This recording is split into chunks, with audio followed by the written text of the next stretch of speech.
یعنی اللہ کے نزدیک جو سب سے پسندیدہ عمل تھا جہاد سے پہلے وہ ہجرت تھا۔ سورۃ نساء کی یہ 3 آیات کا ترجمہ ہے۔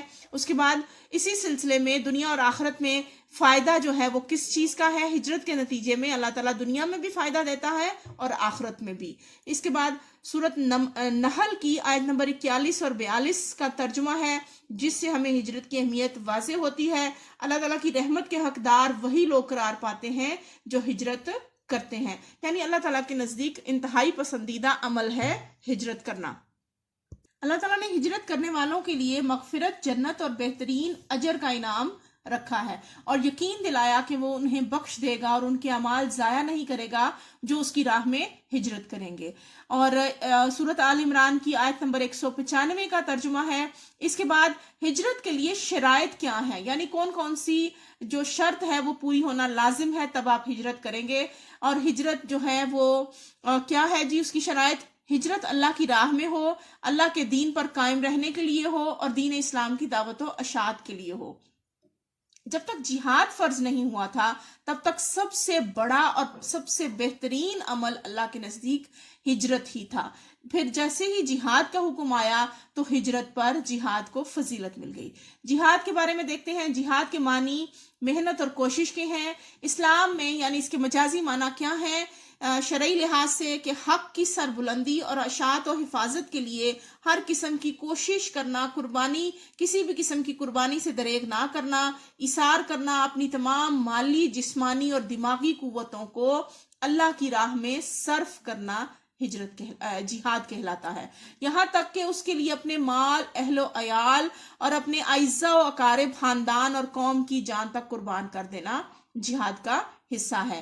اور دشمنوں کی کوششوں کو ناکام بنانا، حق کو قائم رکھنا، ان کی تدبیروں کو اکارت یعنی خراب کر دینا، برباد کر دینا، دشمن کے حملوں کو روکنا، میدان جنگ میں آ کر ان سے لڑنا پڑے تب بھی اپنی جان کی پرواہ نہ کرنا۔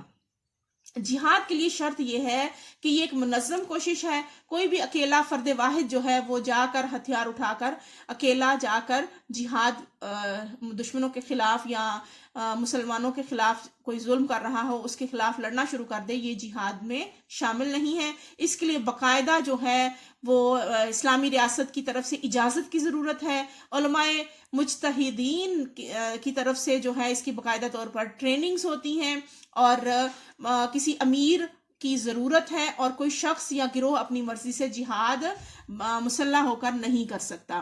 جہاد کا مفہوم جو ہے وہ واضح رہے کہ علماء کی رائے میں جہاد کی سب سے اعلیٰ قسم جو ہے وہ خود اپنے نفس کے ساتھ جہاد کرنا ہے۔ اب یہاں نفس سے مراد 2 چیزیں ہیں۔ سب سے پہلی بات خود، یعنی اپنے جان سے خود بذات خود جنگ میں شامل ہونا، جنگ میں شریک ہونا اور دشمنوں کے خلاف لڑنا، وہ ہے بنفس نفیس جہاد میں شامل ہونا۔ اور دوسرا نفس سے جہاد کرنا یعنی اپنے آپ کو گناہوں سے روکنا، برائیوں سے روکنا اور دین حق پر ڈٹے رہنا، یہ جہاد ہے، یہ جہاد اکبر کہلاتا ہے۔ قرآن کریم سے اس بات کی بار بار جو ہے ہمیں تائید ملتی ہے کہ یعنی جن لوگوں نے ہمارے بارے میں جہاد کیا، یعنی محنت اور تکلیف اٹھائی، ہم ان کو اپنے راستے دکھائیں گے اور یقیناً اللہ تعالیٰ نیکوکاروں کے ساتھ ہیں۔ اب ہم پڑھتے ہیں جہاد کی اقسام۔ جہاد کی سب سے پہلی قسم ہے جہاد بالعلم، یعنی اپنے علم کے ساتھ، عقل و شعور کے ساتھ جو شخص دانش رکھتا ہو وہ دوسروں کو قرآن کا علم اور حدیث پاک کا علم جو ہے اس کا فیض پہنچائے، یہ جہاد بالعلم ہے۔ قرآن پاک میں اسے سورۃ فرقان میں جہاد بالعلم کو جہادن کبیرہ یعنی سب سے بڑا جہاد کہا گیا ہے۔ جہاد بالمال ہے، یعنی اپنی مال و دولت جو اللہ نے اسے عطا کر رکھی ہے اسے اللہ کی رضا کے لیے اللہ کے راستے میں خرچ کرنا، جہاد میں خرچ کرنا، نیک کاموں میں خرچ کرنا، لوگوں کی فلاح و بہبود کے لیے خرچ کرنا، ان سب کو اللہ تعالیٰ نے جہاد کے زمرے میں فرمایا ہے۔ اور تیسری اس کی قسم ہے جہاد بن نفس، یعنی اپنے جسم و جان سے جہاد کرنا، یعنی خود جنگ میں شریک ہونا اور اللہ کی راہ میں لڑتے لڑتے شہید ہو جانا، اپنی جان کا نذرانہ پیش کرنا۔ عام طور پر جب لفظ جہاد بولا جاتا ہے تو اس سے مراد قرآن پاک میں قتال کا لفظ استعمال کیا گیا ہے، یعنی جہاد کے لیے جنگی قوت کی تیاری کا حکم دیا گیا ہے۔ جہاد میں اللہ تعالیٰ نے شہید ہونے والوں کو مردہ کہنے سے منع کیا ہے۔ اللہ فرماتا ہے کہ شہید ہونے والے کا، یعنی جو شخص اللہ کی راہ میں لڑتے ہوئے مارا گیا، اس کے خون کا قطرہ زمین پر گرنے سے پہلے اللہ تعالیٰ اس کے گناہ بخش دیتا ہے. اور اللہ تعالیٰ فرماتا ہے کہ ان کو مردہ مت کہو، وہ میری راہ میں شہید ہوئے ہیں اور وہ زندہ ہیں اور رب کی طرف سے رزق پاتے ہیں اور اس پر خوشیاں منا رہے ہیں کہ ان کا رب انہیں جو ہے پاک رزق سے نوازتا ہے. اللہ تعالیٰ نے ان کے لیے جنتوں میں گھر بنا رکھا ہے اور بہت بلند درجات ہیں. جہاد کی ایک قسم یہ بھی ہے کہ بندہ جو جس منصب پر فائز ہے وہ ہر کام جو ہے وہ اپنے فرائض کی ادائیگی اچھے طریقے سے کرے. اور جو ہے ایک مرتبہ حضور پاک صلی اللہ علیہ وسلم کی خدمت میں عورتیں حاضر ہوئیں اور ان سے کہا کہ ہمیں اجازت دی جائے کہ ہم جہاد میں شریک ہوں. تو آپ نے فرمایا کہ اے عورتوں، تمہارا جہاد حج مبرور ہے.